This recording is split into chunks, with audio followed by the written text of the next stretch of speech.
When somebody performs what is beyond their power, they imply to us that there is some other power behind their performance. This, of course, is easily seen with police officers or soldiers.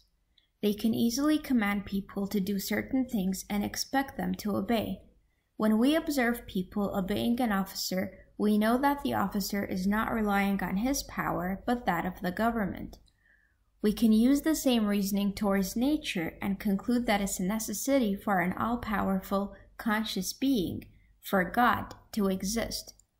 Let's look at some examples. There is a remarkable connection between gray squirrels and certain forest trees. Unlike some other animals, squirrels do not hibernate in the winter due to their scatter hoarding, burying their food in the summer and storing them for the winter.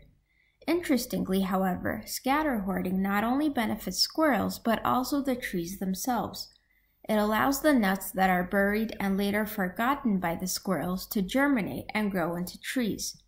In fact, squirrels play a crucial role in the spreading of oak trees, since the oak trees themselves cannot bury their seeds. That is, both the oak trees and the squirrels unknowingly help one another survive.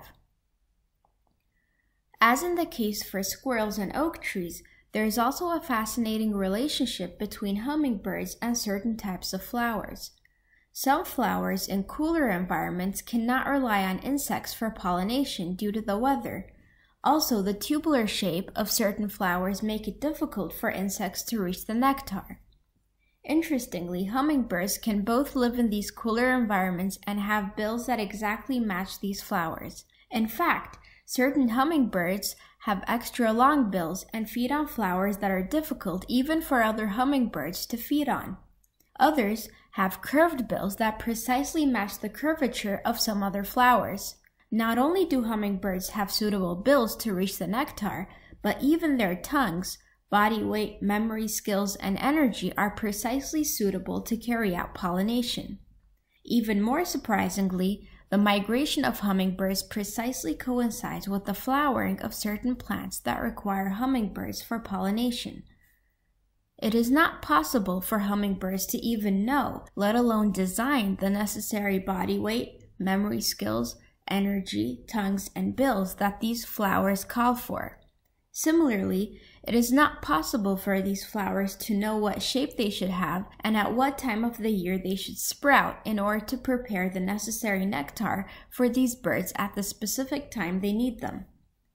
That is, both hummingbirds and these flowers assist each other in survival without having the necessary knowledge, intelligence, or awareness. Following the same reasoning, this points to someone behind all this, who possesses the necessary knowledge and intelligence. These are just two out of countless instances where various plants and animals and other beings assist each other with no understanding or awareness on their part. Everything fits together as neatly as a puzzle. It is not possible for these beings to know what they're doing, as their intelligence is either too limited or does not exist. How then can they behave in such a perfect manner as to not only help themselves, but contribute to the ecosystem in general with no awareness at all? There must be someone behind all this, a conscious God who allows this to happen. In other words, the power of a soldier or police officer, since we know they're not powerful enough on their own, implies the existence of a government.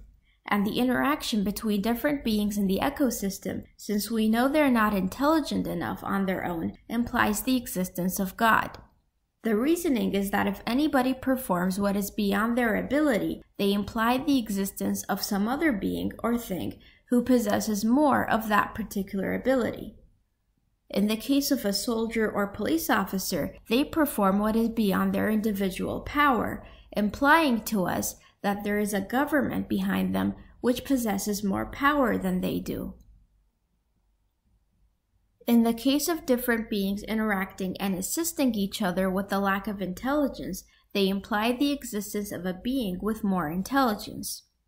It is crucial to note that in the case of the ecosystem, it cannot be said that there is some unconscious being or force behind the interaction of these plants and animals, since an unconscious being is not capable of possessing more of this particular ability which these plants and animals lack, one of which is intelligence.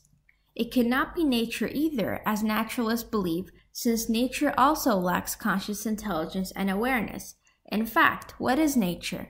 As humans, we too are a part of nature and apparently the most intelligent of all. If we, in spite of our intelligence, have difficulty in comprehending how the universe operates, then how is it that this unconscious nature knows, designs, and creates itself? Besides mutual relationships, we see numerous other phenomena requiring the presence of intelligence. For example, soft substances generally cannot penetrate through harder ones, yet when this is necessary for a plant to grow, for example, it does happen. For example, the soft roots of plants are able to penetrate through hard rocks, allowing the roots to spread underground just as easily as the branches spread through the air. Also, moisture generally does not endure under sunlight, yet the leaves of trees are able to stay moist even under harsh conditions.